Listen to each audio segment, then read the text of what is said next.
연구 계획서를 쓸 때는 인용 표시하더라도 우리 이 한 문장을 그대로 복사하면 안 돼요. 제가 지금 복사한 거는 시간이 없기 때문에 한 거고, 이대로 복사하시면 안 되고, 본문을 쓰더라도 혁신성, 진취성, 이거는 표니까 관계없지만 나중에 서론을 쓰더라도, 예를 들어 여기서 서론을 쓰는데 이 논문을 읽어서 서론 부분을 읽는다 쳐봐요. 그러면 서론을 읽을 때 여기도 뭐 최근 기업의 경영 환경은 ICT 기반으로 뭐 어쩌고 저쩌고 기업이 주어진 환경에서 일단 이 문제 제기를 장황하게 좀 설명하고 있을 거예요.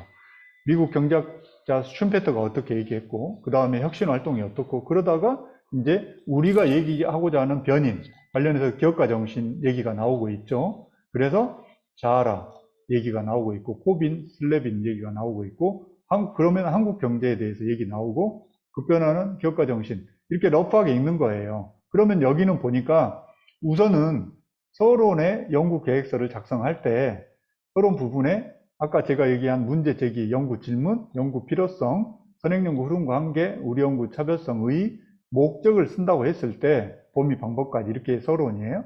그러면 우선 연구 목적 쉬운 것부터 쓰세요. 그러면 서론을 쓸 때도 이 논문을 봤더니 항상 논문의 항상 연구 목적은 서론 맨 뒷부분에 있어요. 별도로 이렇게 소제목이 있든 이 부분에 쓰든 간에. 그러면 여기 보면 본 연구의 목적은 기업가 정신과 경영 혁신 활동이 중소기업의 경영 성과와 사업 만족도에 어떤 영향을 미치는지 분석하는 거. 이게 독립변인, 종속변인 관계 매개 조절까지 설명하고 있어요.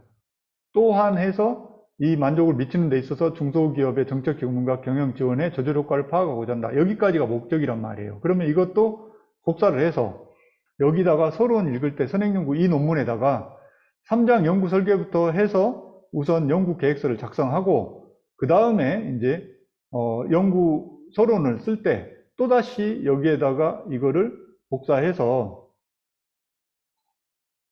본 연구 목적 한 번 더 읽으면서 이런 말은 필요가 없잖아요. 그래서 기업과 정책 경영혁신의 사업 만족도의 영향관계 뭐 분석하는 것이다. 분석 이렇게 한 줄 하고 또 이런 것도 예를 들어서 이렇게 해서 좀 보기 좋게 개조식이라고 하잖아요. 이렇게 정리를 해 놓는 거예요. 내가 나중에 보고자 하는 소스로 쓰는 거예요. 소스로. 그래서 기업과 정신 경영활동 만족도의 영향 관계에서 예를 들어 관계에서 조절 효과 파악 이렇게 정리를 해놔요.